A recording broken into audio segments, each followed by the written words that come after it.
footnote-nya juga belum dipakai ilmu yang sudah disampaikan pada semester 6 ya. Jadi menulis untuk footnote dari website harusnya seperti yang sudah kita sampaikan, jangan seperti itu ya. Kecuali Mas Muhammad Ali yang tidak ikut ya tidak apa-apa ya. Kan sudah tahu ini Mas Syarifuddin ya, cara penulisan kalau kita mengambil rujukan dari website ya kan.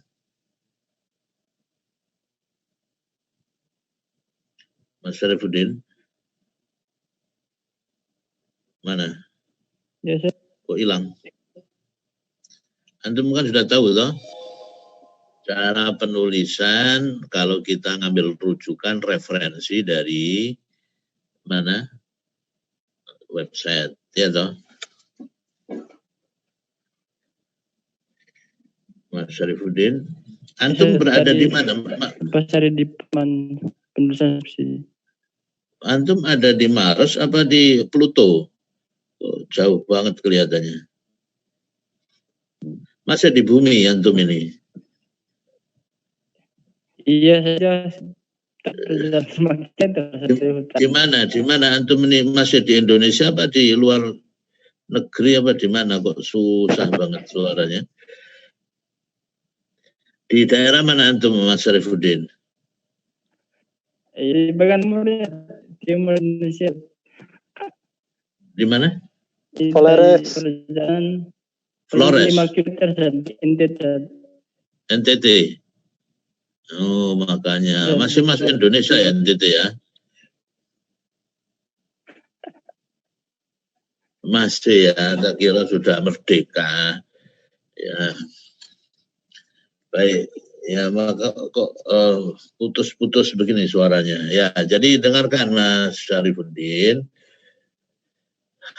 Makanya sudah cukup bagus secara konten, tetapi kelebihan ya. Kita tidak perlu melebar terlalu jauh ya. Karena yang paling penting kita paham yaitu macam-macam terjemah itu tidak usah banyak-banyak dari sudut pandang ini, sudah usah. Ini ada yang tumpuk-tumpuk ini, dan sekali lagi referensi rujukan atau referensi primer itu tidak dipakai. Kitabnya Ustadz Sulhan itu ya, bukunya. Nah tolong itu harus dipakai, digunakan ya. Sederhana saja sebetulnya, macam-macam terjemah itu tidak perlu sedetail ini ya. Oke lah, misalnya pembahasan berdasarkan proses penerjemahan ya, ada yang berpihak kepada teks bahasa sumber, teks bahasa sasaran ya. Ini sebetulnya juga tidak terlalu penting ya, karena pada prinsipnya tidak ada terjemahan itu yang ingin dengan sendirinya ya memposisikan berpihak kepada bahasa sumber atau kepada bahasa syarat, tidak ada itu. Jadi ini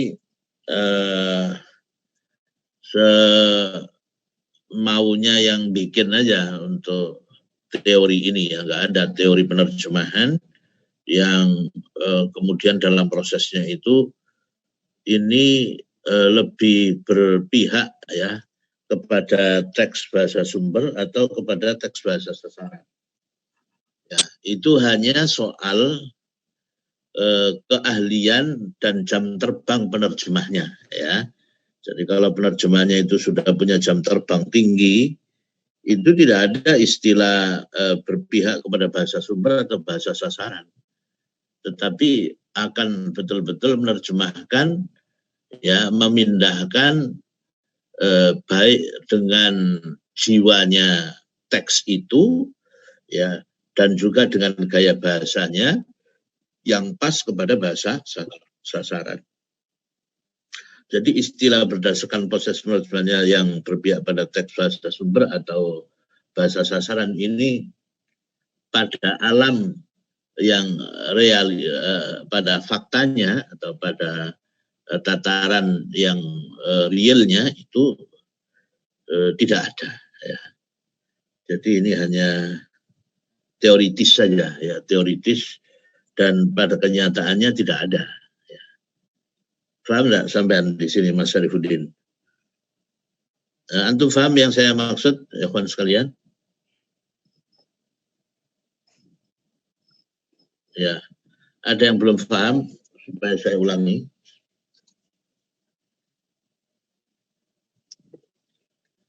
Semua paham ya? Tidak apa-apa kalau tidak paham, ya nanti saya ulangi. Sudah paham ya, baik. Oke. Kemudian, jadi berdasarkan proses penerjemahan ini bisa dihilangkan atau bisa ditetapkan, tidak apa-apa ya. Kemudian berdasarkan besar kecilnya pengaruh teks bahasa sumber terhadap teks bahasa sasaran. Ya. Ini masih bisa dipakai. Ya, kemudian terjemahan ditinjau berdasarkan tataran atau susunan tata bahasanya, terjemah terikat, terjemah harfiah. Lah ini saya tidak paham ini apa yang dimaksud terjemah terikat dengan terjemah harfiah, ini apa bedanya? Terjemahan terbatas pada tataran kata dan morfem saja. Ya, nggak ada itu ya. Jadi yang dimaksud dengan terjemah terikat itu ya kurang lebih sama dengan terjemah harfiah ya. Terjemah yang terikat ya, terbatas pada tataran kata. Nah, ini tidak ada ya. Mungkin yang dimaksud seperti terjemahan Quran per kata ya. Tetapi itu masuk ke dalam terjemahan harfiah ya. Gimana bisa dijelaskan tidak Mas Syarifuddin? Contohnya terjemah yang terikat dengan terjemah harfiah. Iya, di sini ada contohnya tentang seperti menerjemahkan kitab-kitab suci, puisi, dan ungkapan-ungkapan hikmah. Apa bedanya dengan terjemah harfiah? Dijelaskan di sini, Ustaz. Kalau terjemahan ini lebih menekankan bentuk dan bukanlah pesan, sehingga hasil terjemahannya tidak dapat dipahami. Selain itu, seseorang yang melakukan pertanyaan saya apa bedanya terjemah terikat ini ya dengan terjemahan harfiah di tataran yang real di dalam penerjemahan? Bisa tidak menunjukkan adanya perbedaan terjemah terikat dengan terjemah harfiah? Iya, sebentar. Ada enggak? Untuk bisa membedakan? Kalau enggak bisa, ini tidak perlu dibedakan ada terjemah terikat dengan harfiah. Loh Ustaz, ini ada dalam buku bukunya sopo ya. Kalau ya. Iya, masih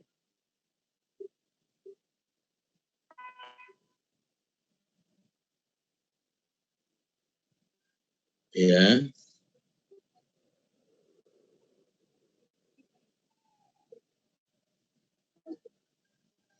Bukan.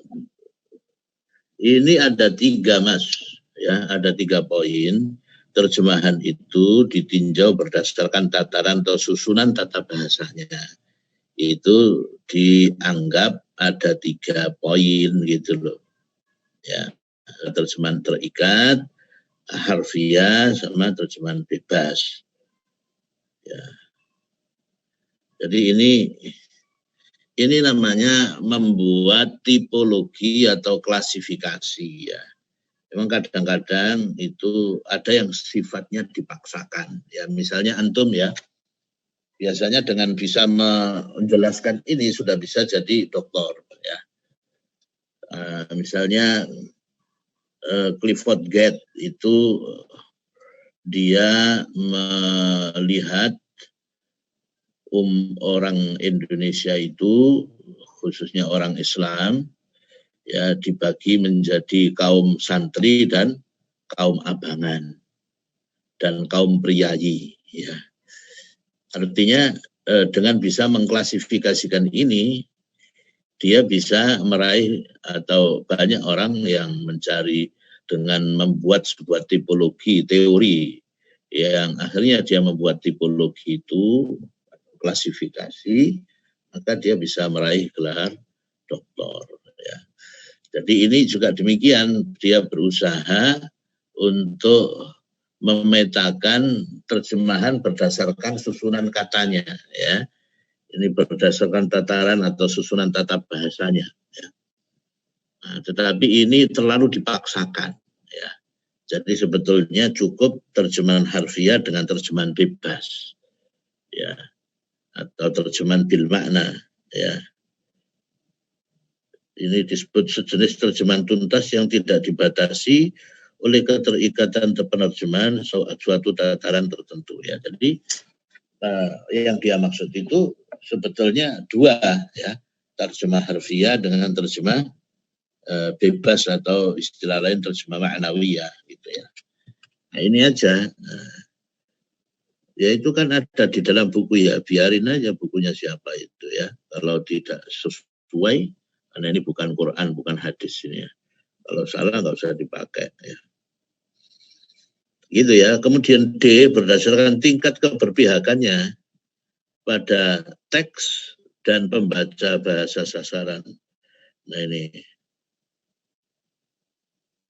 terjemahan idiomatik atau dinamik, terjemahan komunikatif, terjemahan bebas. Ya ini juga tidak terlalu penting untuk kita faham, untuk kita pelajari. Kemudian ditinjau berdasarkan jenis terjemahannya, faktual, terjemahan ke seni sastraan. Ini juga ditinjau berdasarkan jenis terjemahan. Jadi objek yang diterjemahkan itu ada yang faktual menurut ini, yang menurut penulisnya ini, dengan objek sastra, ya. Ya ini tidak perlu kalau berdasarkan jenis terjemahan, nanti ada terjemahan faktual, ya. Itu ada terjemahan sastra, ada terjemahan agama dan seterusnya. Ya, jadi kalau hanya dibatasi dua saja, ini juga lemah gitu pembatasannya ini. Bisa dibantah gitu loh, ya. Jadi ini juga tidak perlu. Terjemahan berdasarkan keluasan bahasa sumber yang akan diterjemahkan, terjemah parsial, terjemah penuh. Ada bagian tertentu dari bahasa sumber yang tidak diterjemah.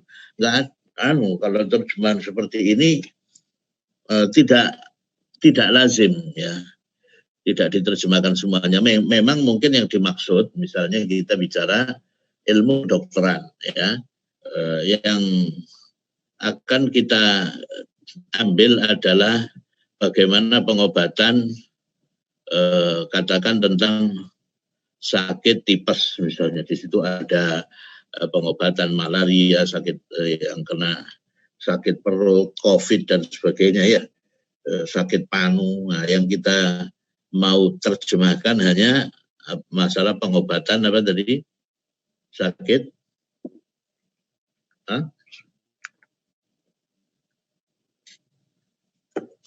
apa, Ikhwan? Kok nggak ada yang jawab ini? Tipes, ya. Ini kan ada jenis-jenis dari masalah yang akan diterjemahkan satu buku, maka dipilih yang menjadi kebutuhannya. Sakit tipes misalnya, lagi musim sakit tipes, banyak orang kecapean dan seterusnya, maka itu saja yang diterjemahkan. Ini terjemahan parsial yang dia maksud ini, ya. Ada beberapa bab. Tetapi kalau yang dimaksud itu satu teks tentang pengobatan tipes, tapi ada sebagian yang tidak diterjemahkan, itu salah, ya. Yang betul adalah dalam satu bahasan itu harus diterjemahkan semua. Karena memang ada penerjemah karena kesulitan akhirnya dilewati. Nah ini tidak betul. Jadi harus tetap diterjemahkan. Kalau dimaksud parsial itu hanya memilih topik tertentu, itu benar. Tapi kalau yang dimaksud parsial adalah dengan tidak menerjemahkan seluruhnya karena dianggap sulit, misalnya syair-syairnya tidak diterjemahkan karena sulit, nah ini juga pengertian yang salah tentang penerjemahan parsial. Ya. Nah, kemudian terjemahan penuh ya semua naskah diterjemahkan. Nah ini makanya yang dimaksud terjemahan parsial ini yang mana gitu. Kalau ternyata yang dimaksud boleh menerjemahkan tidak penuh, karena terjemahan yang dimaksud yang kedua ini adalah terjemahan penuh, berarti yang pertama terjemahan tidak penuh. Nah ini juga bisa diperdebatkan. Insya Allah paham ya. Kawan, tafadhalu, antum harus komunikatif ini. Kalau nggak komunikatif tak tinggal lagi. Di sini terjemahan parsial contohnya nama sebuah buku, Ustaz. Iya, coba disebutkan. Contohnya di sini nama sebuah buku, misalnya seperti nama sebuah buku, Ustaz. Gimana maksudnya? Yang terjemahan parsial, Ustaz. Iya, gimana maksudnya nama sebuah buku? Di pada jenis terjemahan parsial ini ada bagian atau beberapa bagian tertentu dari bahasa sumber yang tidak diterjemahkan. Perbedaan antara terjemahan penuh dengan parsial ini tidaklah terletak pada perbedaan unsur-unsur kebahasaan, melainkan hanyalah seberapa banyak naskah bahasa sumber itu diterjemahkan. Contohnya sebuah buku, nama sebuah buku. Nggak jelas itu. Penjelasan yang tidak jelas. Ya. Yes. Jadi antum begini, saya kasih penjelasan yang lebih jelas ya. Yang dimaksud menerjemah parsial itu artinya menerjemah sebagian. Yes. Ya. Nah, tapi menerjemah penuh artinya semua buku dari halaman 1 sampai halaman 100 misalnya semua diterjemahkan. Nah, sekarang kalau ada menerjemahkan buku dalam satu topik lalu ada yang ditinggalkan, maka ini tidak amanah ilmiah namanya. Ya, berbeda seperti yang saya contohkan tadi, temanya tentang pengobatan, ya, pengobatan menurut ilmu kedokteran modern tentang penyakit macam-macam, ada penyakit pengobatan untuk penyakit malaria, tipes, COVID, sakit perut, sakit panu ya. Tapi yang diperlukan hanya untuk menerjemahkan pengobatan penyakit tipes atau sakit tipes. Dia hanya mengambil satu tema itu. Nah ini benar, penerjemahan parsial boleh seperti itu. Yang diterjemahkan sesuai yang dibutuhkan. Atau katakan misalnya dalam buku Ad-Dinul Islami ya, ada buku tebal sekali sekarang karya dari Syekh Wahf Al-Qahtani itu, Ad-Dinul Islami itu Masya Allah itu bukunya tebal mungkin panjangnya 1 meter itu kalau beliau sudah wafat, yang mengarang Hisnul Muslim itu ya. Nah, kalau antum menerjemahkan semua jilid ini ya, 1 meter panjangnya kurang lebih misalnya, maka tentu kesulitan. Lalu antum mengambil secara parsial hanya mengambil bab sholat misalnya dari Arkanul Islam bab sholat. Nah, tidak apa-apa itu, tapi bab sholat itu diterjemahkan semua. Jangan bab sholat sudah diambil parsial lalu sebagian tidak diterjemahkan karena kesulitan menerjemahkan. Nah, itu tidak amanah ilmiah namanya. Paham ya? Yes. Ya, baik. Supaya nggak terlalu panjang ini, kita lanjut.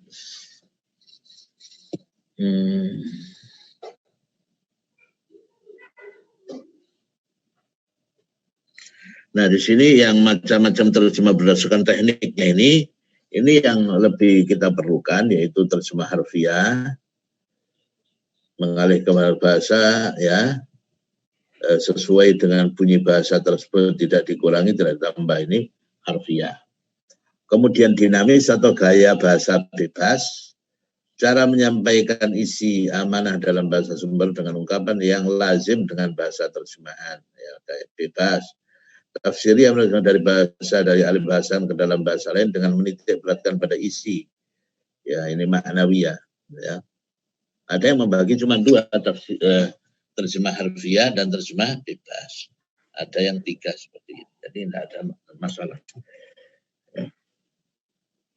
Intinya di dalam makalah harus diperbaiki, Mas Syarifuddin, ya. Tolong diperbaiki karena ada beberapa yang tadi saya sebutkan tidak perlu dimasukkan, ya. Dan juga makalah tolong diperbaiki dengan merujuk kepada sumber rujukan primer, ya, karangan Ustadz Sulhan Jauhari itu, ya. Ini jadi macam-macam terjemah, tidak terlalu panjang begini, ya. Jadi seperti yang biasa kita sampaikan, jangan panjang-panjang, ya. Cukup 5 halaman begitu saja, ya. Oke, nah nanti sumber rujukannya juga ditambah, cara penulisan footnote juga demikian diperbaiki. Oke. Oke, yang selanjutnya nomor 3.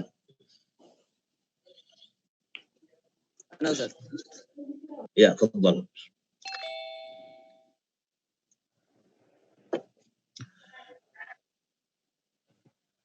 Ini tadi Syarifuddin, ya. Iya, Ustaz. Syarifuddin tadi, Ustaz.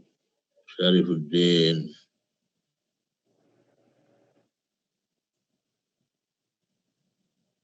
Oke, silakan selanjutnya. Sesuai urutan atau gimana, Ustaz? Apa? Sesuai urutan yang kelompok yang dibagi kemarin atau gimana? Iya, sesuai urutan kelompok itu yang sudah dibagi. Tafadhol. Fatur izin, Ustaz. Katanya sudah diizinkan sama antum. Iya, iya. Fatur selanjutnya. setelah Syarifuddin, Fatur. Setelah itu siapa? Setelah itu Muhammad Yusuf. Silakan Muhammad Yusuf. Beliau Fatur ini Muhammad Yusuf, ya? Tadi katanya beliau kemarin sakit, kemudian makalnya belum terselesaikan, makanya disuruh ana yang maju, Zat. Siapa? Yusuf, Zat. Siapa? Oh, ana Ahmad Abror, Zat. Ahmad Abror. Ini Muhammad Yusuf, Mas. Ada ini kok. Naam, Zat. Terus? Kemarin kan sakit. Makalah beliau, ya, kemudian makalahnya belum terselesaikan, Ustaz. Ya, faktor itu kenapa? Ada apa kok izin? Katanya sudah izin sama antum, Ustaz. Iya, ada apa itu izinnya? Ada apa antum tahu? Karenanya izin tidak masuk. Ke dokter katanya. Ya. Ya, baik. Silakan Mas Ahmad Abror, tafadhol. Namzat. Sudah ada makalah antum di sini di grup? Ya, ke grup Ustaz, tapi anak cari untuk share di langsung kok belum ketemu, Ustaz. Gimana? Udah anak share ke grup kelas, tapi mau anak share ke Zoom kok belum ketemu, datanya apa langsung saja, Ustaz. Oh, ya, fadhal. Yang ada aja. Assalamualaikum warahmatullahi wabarakatuh. Waalaikumsalam warahmatullahi wabarakatuh. Alhamdulillah rabbil alamin, pada kesempatan hari ini masih diberi kesempatan untuk bertemu dan memberikan kesempatan untuk menyampaikan makalah anak yang berjudul Problematika Makna dan Penerjemahan. Jadi bahasa Arab merupakan salah satu bahasa internasional yang memiliki keragaman bahasa. Khususnya bagi umat muslim, bahasa Arab bukan hanya sekedar bahasa biasa, melainkan bahasa untuk berkomunikasi dengan Allah Subhanahu wa taala yang merupakan, karena bahasa Arab merupakan bahasa kitab suci Al-Qur'an. Kemudian untuk orang non-Ajam atau selain bangsa Arab itu, khususnya di Indonesia, mungkin sudah tidak asing lagi dengan bahasa Arab, karena mungkin sudah banyak dengar entah itu dari madrasah-madrasah atau di sekolah-sekolah yang notabene berlatar belakang agama seperti madrasah Aliyah, madrasah Sanawiyah atau Diniyah. Kemudian di samping bahasa Arab ini, penerjemah atau mahasiswa awal atau siswa itu dalam menerjemahkan itu akan menemukan beberapa problematika atau masalah-masalah terkait dengan pemaknaan atau penerjemahan dari bahasa Arab dalam bahasa ibu atau bahasa Indonesia, khususnya di Indonesia. Dalam pembahasan kali ini akan memaparkan dua permasalahan, yaitu problematika makna dan problematika penerjemahan. Yang pertama, problematika makna. Makna merupakan inti suatu komunikasi di mana seorang penutur bahasa harus menyesuaikan perkataannya dengan makna kata-kata yang diucapkan. Jika tidak, komunikasi antara pembicara dan pendengar akan mengalami kesulitan. Bahkan akan tidak nyambung antara pendengar dengan pembicara. Kemudian ada beberapa hal yang terkait dengan makna bahasa yang akan diterjemahkan, yaitu yang pertama itu makna leksikal. Apa itu makna leksikal? Makna leksikal merupakan makna stasiah atau mujamiyah, atau bisa disebut dengan dapat diartikan sebagai makna kata secara lepas di luar konteks kalimatnya. Makna leksikal ini terutama yang berupa kata dalam kamus biasanya menjadi makna pertama dari kata atau entry yang terdaftar dalam kamus tersebut. Contoh seperti kata qoro'a. Qoro'a berarti aktivitas yang menghimpun suatu informasi, yaitu membaca, meneliti, mencermati, menelaah, dan sebagainya. Kemudian yang kedua yaitu makna gramatikal. Apa yang dimaksud dengan makna gramatikal? Makna gramatikal adalah makna yang muncul dari hasil suatu proses gramatikal. Dalam bahasa Arab dikenal dengan dua bentuk gramatikal, yaitu sintaksis atau nahwu dan morfologi atau sorof. Kemudian yang ketiga yaitu apa itu makna kontekstual? Makna kontekstual adalah makna yang diperoleh dari lingkungan kebahasaan yang melingkupi atau mencakup sebuah kata, ungkapan atau kalimat. Makna kontekstual ini juga berdasarkan pada kondisi sosial, situasi atau tempat keberadaan dan kesempatan di mana kata atau kalimat itu diucapkan dengan segala unsurnya, baik dari pembicara maupun dari pendengar. Kemudian pembahasan yang kedua yaitu problematika penerjemahan. Apa itu problematika penerjemahan? Problematika penerjemahan merupakan suatu masalah yang menghambat tercapainya suatu tujuan dari problematika penerjemahan yang terjadi dalam pembelajaran bahasa Arab sangat bermacam-macam. Seperti problematik, diantaranya itu problematika linguistik dan non-linguistik. Yang pertama itu problematika linguistik. Problematika linguistik adalah kesulitan atau problematika yang dihadapi seorang siswa dalam proses pembelajaran yang diakibatkan oleh karakteristik bahasa Arab itu sendiri, yaitu lingkup dari dalam dari bahasa Arab itu sendiri. Problematika linguistik diantaranya itu yang pertama adalah tata bunyi atau fonetik. Tata bunyi fonetik dalam bahasa Arab ini memiliki sifat yang berbeda dan bermacam-macam dan berbagai cara mengungkapkannya. Seperti huruf hijaiyah yang keluar dari tenggorokan atau dari hidung dan semisalnya. Kemudian kedua yaitu kosakata.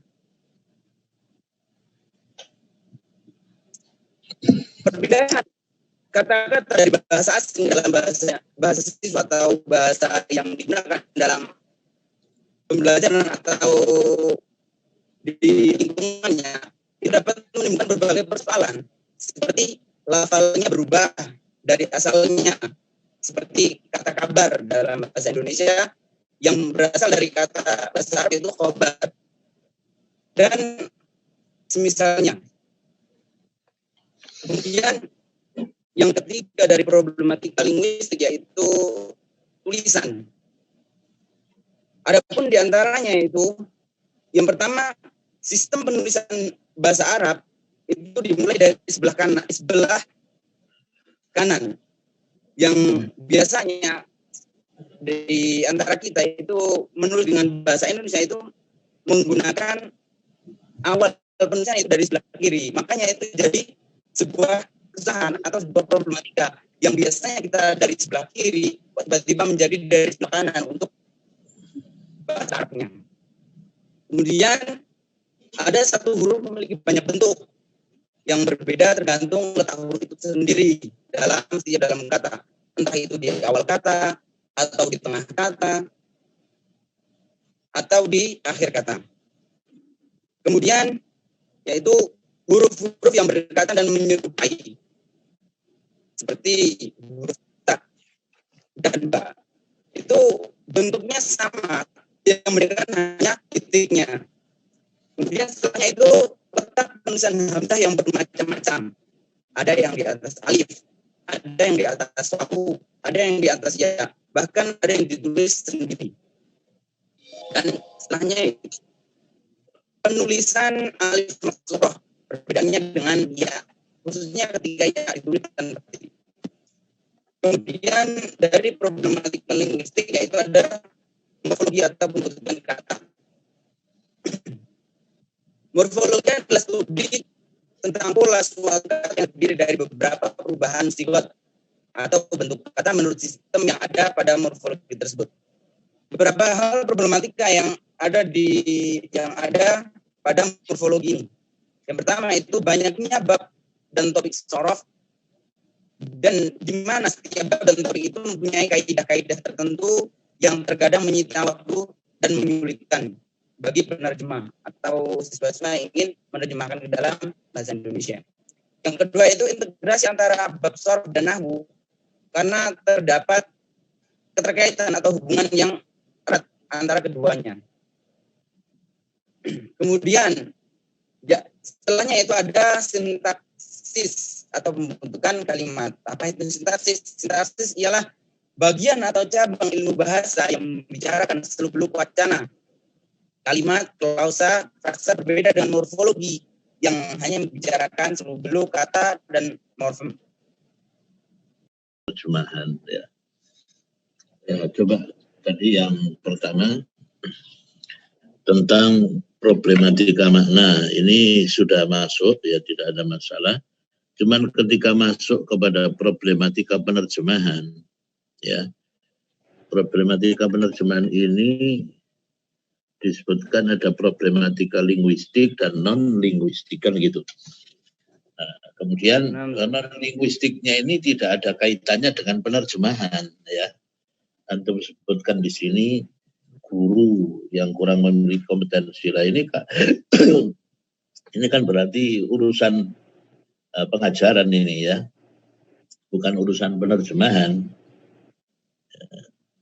Ini kan ya urusan motivasi kuat dalam pembelajaran bahasa Arab atau latar belakang peserta didik dalam pemahaman bahasa Arab. Lah kok ke sini gitu arahnya.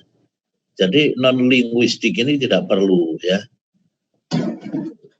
Dan problematika penerjemahan ya Mas Abror yang utama itu problemnya apa orang nerjemah itu ya.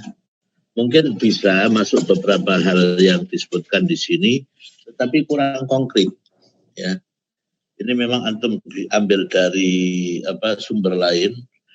Boleh dia membuat ya poin-poin bahasan itu, tetapi kalau antum merujuk kepada bukunya Ustadz Solhan Jauhari, ini lebih realistis. Jadi betul-betul problem yang dialami oleh penerjemah, ya, artinya problem penerjemahan. Ya, ini nanti antum cek ya di buku metode terjemah karya Ustadz Solhan Jauhari, ada 5 poin penerjemahan itu ya, ada 5 poin yang merupakan problem penerjemah. Ya, saya sebutkan singkat. Pertama, perbedaan cakupan makna. Ya, perbedaan cakupan makna, misalnya ini betul-betul problem ya, artinya bermasalah yang bisa harus dibesarkan oleh si penerjemah. Contohnya ya, problem cakupan makna itu kata maktabah. Nah, kata maktabah maknanya apa saja?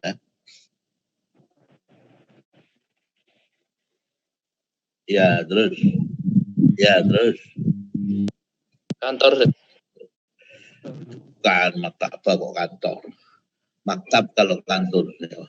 Maktab ya, maktab itu kantor, bisa juga meja atau baku ya. Nah, itu perbedaan cakupan makna. Kalau penerjemah tidak paham semua diartikan maktabah itu perpustakaan itu ya.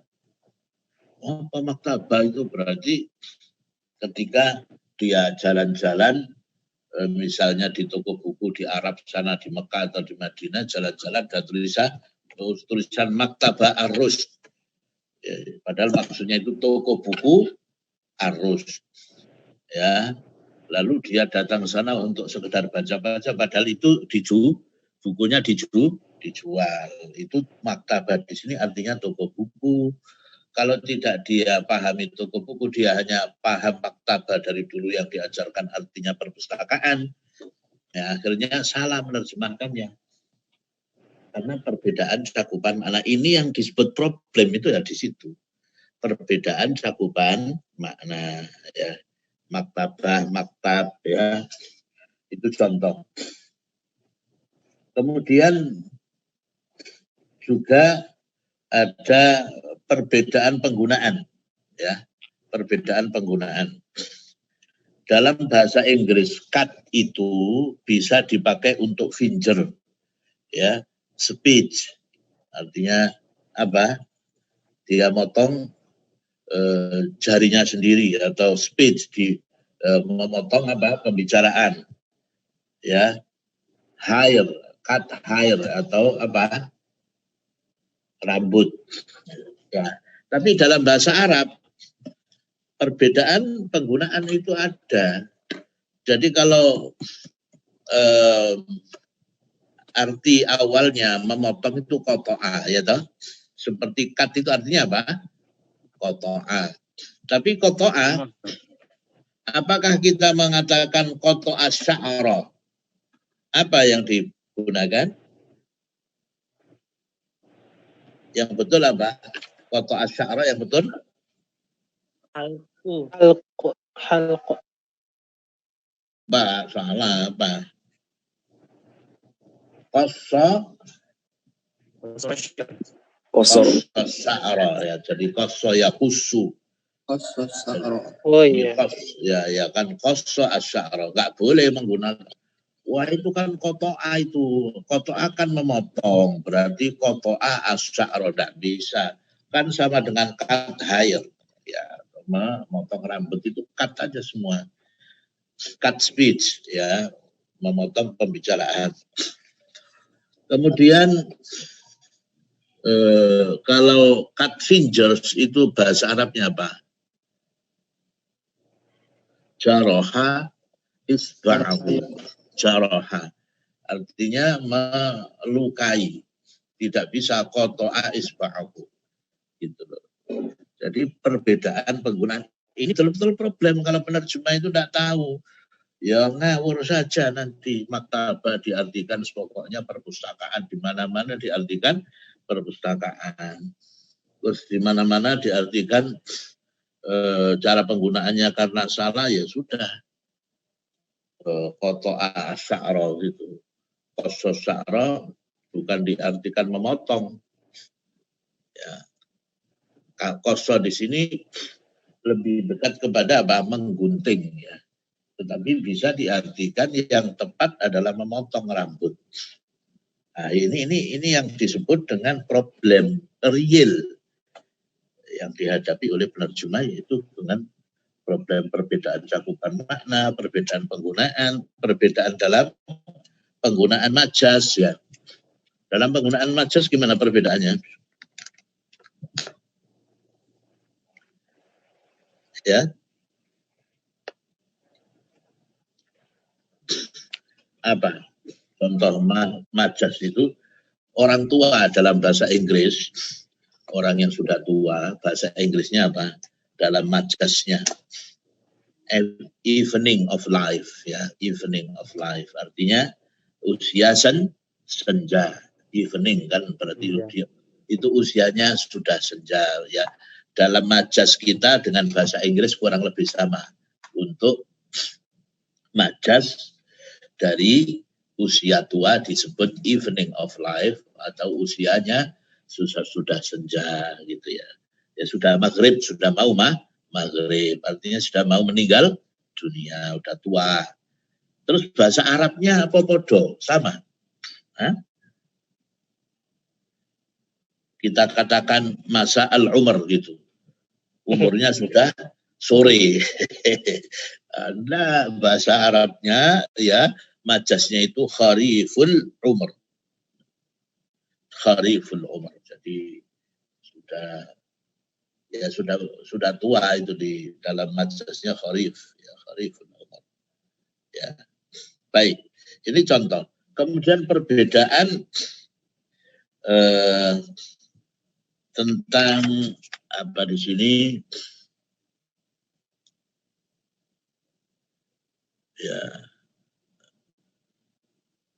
Ya tentang medan, perbedaan medan makna ya. Kalau di dalam bahasa Inggris ya ada 10 warna dasar. White, red, green, yellow, blue ya. Brown, purple, pink, orange and gray ya. Terus yang selanjutnya dalam bahasa lain ada yang mengenal hanya warna cerah dan warna gelap. Ini warna dasar. Atau hanya mengenal 4 warna, merah, kuning, hijau, dan biru. Karena merah, hijau, kuning, biru, putih ya hanya itu. Ada yang hanya mengenal 5 warna dalam bahasa Inggris sampai 10 warna. Ini warna dasar. Ya. Nah, akhirnya penerjemah harus mencari padanan. Ya. Karena dalam bahasa misalnya bahasa Indonesia ya kita tentu harus punya ya. Nah, makanya kita nggak punya padanan pink itu bahasa Indonesianya apa ya? Akhirnya kita pakai bahasa Inggris pink gitu aja ya toh. Karena kita tidak mengenal warna pink. Maka begitu ada warna pink dalam terminologi bahasa Inggris, maka kita ya pakai dengan istilah pink gitu saja. Nah ini cari padanannya sulit ya, pokoknya pakai bahasa Inggrisnya saja. Nah ini real menjadi problem penerjemahan.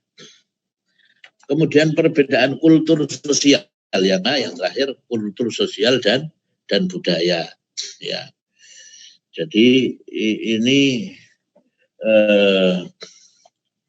dalam kultur sosial dan budaya, korma misalnya itu ada rutab, ada balah, ada tamar, ya. Sementara di Indonesia tidak ada konsep itu. Ada rutab, ada tamar, ada balah, ya. Jadi gimana untuk menerjemahkan rutab atau balah? balah mungkin kurma mentah gitu ya. Rutop kurma yang masak pohon atau yang masih basah itu ya. Itu yang mahal itu rutop, yang enak itu kayak sekawu kecil itu ya. Nah, kita hanya kenal satu nama kurma saja ya, tapi di Arab ada apa namanya? Tamar, balah, rutop. Tapi sebaliknya orang Arab juga nggak paham kalau terkait dengan apa? Padi. Orang Arab taunya apa arus, sama dengan orang Inggris taunya rice.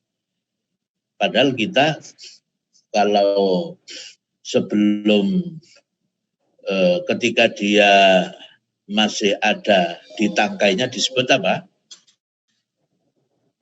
Disebut apa? Ketika di tangkainya disebut padi. Ketika sudah dilepas dari tangkainya disebut apa? Gabah. Ya, ketika sudah dioncei namanya beras. Ketika sudah dimasak namanya nasi. Kaya bahasa ini karena di bahasa orang bahasa Inggris nggak tahu padi or rice, nasi or rice, gabah or rice. Orang Arab juga tahunya rus gitu. Nah, ini karena perbedaan budaya. Kenapa namanya nasi kita itu kok banyak? Ya karena memang itu budaya kita makannya nasi. Sampai pagi yo nasi, siang yo nasi, malam juga nasi. Dan hanya ada di Indonesia. Saya pernah waktu di Arab itu di Riyadh makan cari nasi pagi-pagi, diketawain sama syekhnya. Masa ada sih makan pagi makan nasi? Hanya ada di Indonesia, sampai di Malaysia, di negara-negara Asia pun mereka pakai roti ya. Sebagian Thailand mungkin ya kayak di Patani itu ya kayak nasi juga waktu saya di Patani itu juga makan nasi pagi-pagi. Tapi selain itu di seluruh dunia pagi nggak ada yang makan nasi, ya aneh bagi mereka, makannya roti atau yang sejenisnya. Di Malaysia juga mayoritas roti. Ya kalau di Indonesia kalau belum makan nasi namanya belum makan.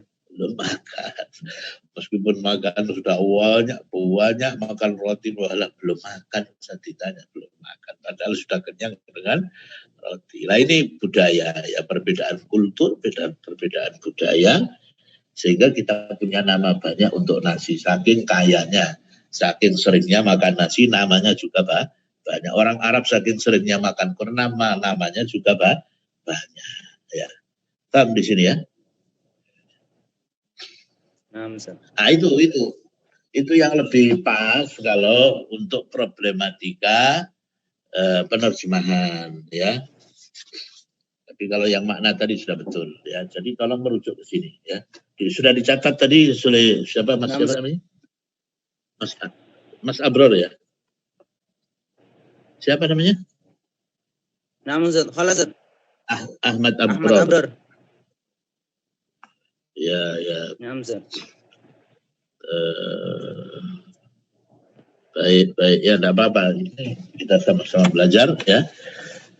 Saya kira cukup ya. Sebetulnya saya mau kasih tugas, tapi kayaknya waktunya sudah habis ya. Atau masih ada?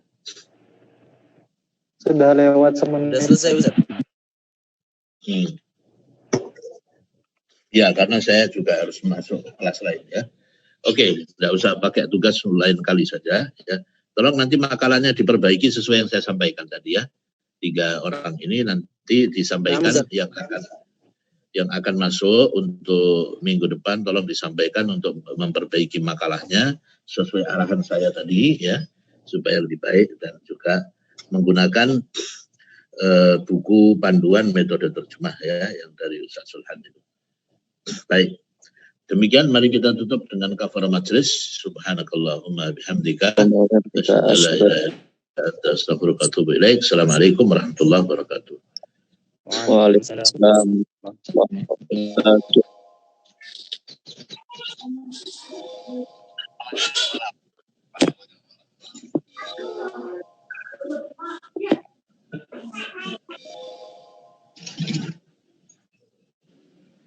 Belum, sebentar ya, jangan dimatikan dulu. Ini apa di foto dulu? Sudah. Hah? Di screenshot aja. Ya, screenshot.